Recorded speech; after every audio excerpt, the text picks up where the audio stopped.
Hello guys, તો સ્વાગત છે આજના વ્લોગની અંદર। તો આજે આપણે આવી ગયા છે આપણા ખેતરની અંદર ઘણા દિવસે।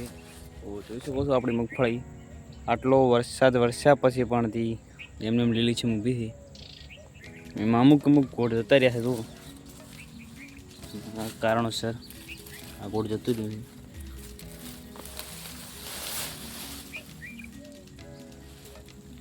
છે। મૂળિયું સડી ગયું ગાઈસ।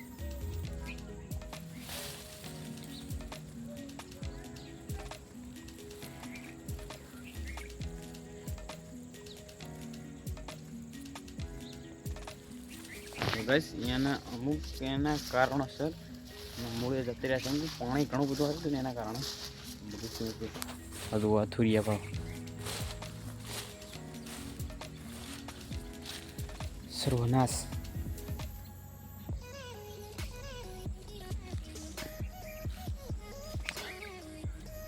ખેતરની અંદર તો એરંડા હતા, એરંડા નીકળ્યા। આપણે મગફળી દૂધી ઊભી છે ભગવાનના દયાથી, સારું કહેવાય। કે ઘણા બધાને ખૂબ જ નુકસાન થયું।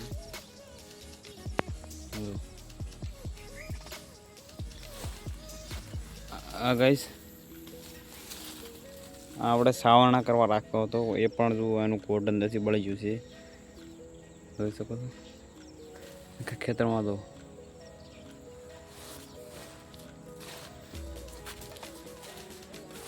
गाइस ये तो हातिम का थियर।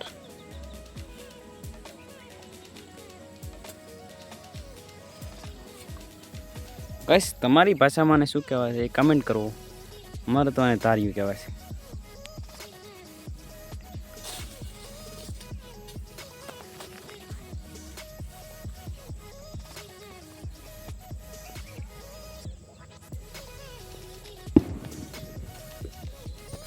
गाइस તમને પડાકો સંભળાણો હોય કે ના સંભળાણો મને ખબર નહીં, પણ એક કાંઈ જબર ખતરનાક પડાકો છો છે આપણી બાજુમાં।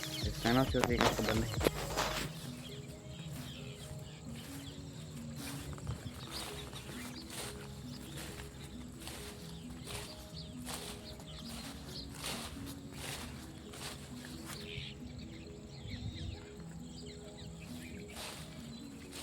હવે ગાઈસ મગફળી બળી ગઈ। હા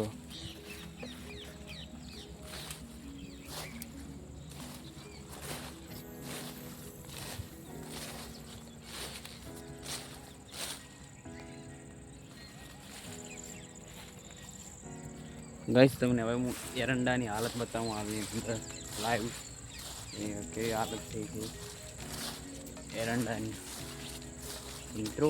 આ જુઓ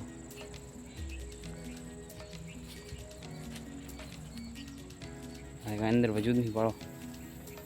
હા તોય સમય રહેતા પાણી સુકાતા બચી ગયા છે, બાકી અહીં કાંઈ ના હોય હમણાં કાંઈ છે જ ગાઈસ।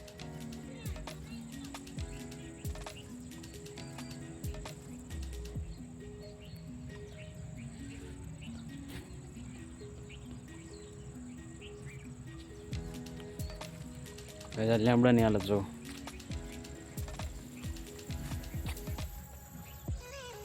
હા વાવાઝોડું આવ્યું એના પછી પણ અત્યારે 15 દિવસ છે, પણ એની હજી કોઈ સારવાર કરવામાં આવી નથી। જુઓ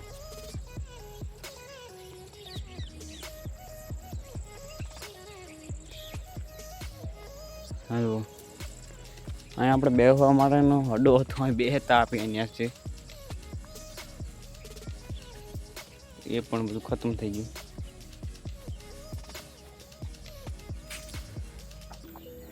खत्म हो गए गाइस, सब कुछ छीन लिया गया है हमारी पास। तो गाइस તમારે કેટલું નુકસાન થયું છે એ કમેન્ટ કરો। મારે તો કાફી ઘણું બધું નુકસાન થયું છે। તો તમારું નુકસાન થયું, આપણે આટલું પૂર આવતા છતાં પણ આપણી મગફળી હજી સહી સલામત છે, એટલે સારું છે। ઘણા ખરાને બળી ગઈ છે, આપણે હજી સહી સલામત છે, એટલે આપણે ભગવાનની દયા છે। બાકી બીજું તો કંઈ કહેવા માંગતા નહીં। આપણે 2 બૂટા એડા બાળ્યા પ્રા છે। તો આજના માટે આટલું। જય હિન્દ, જય ભારત। મળીશું ફિર નવા વ્લોગ સાથે। તો જય માતાજી।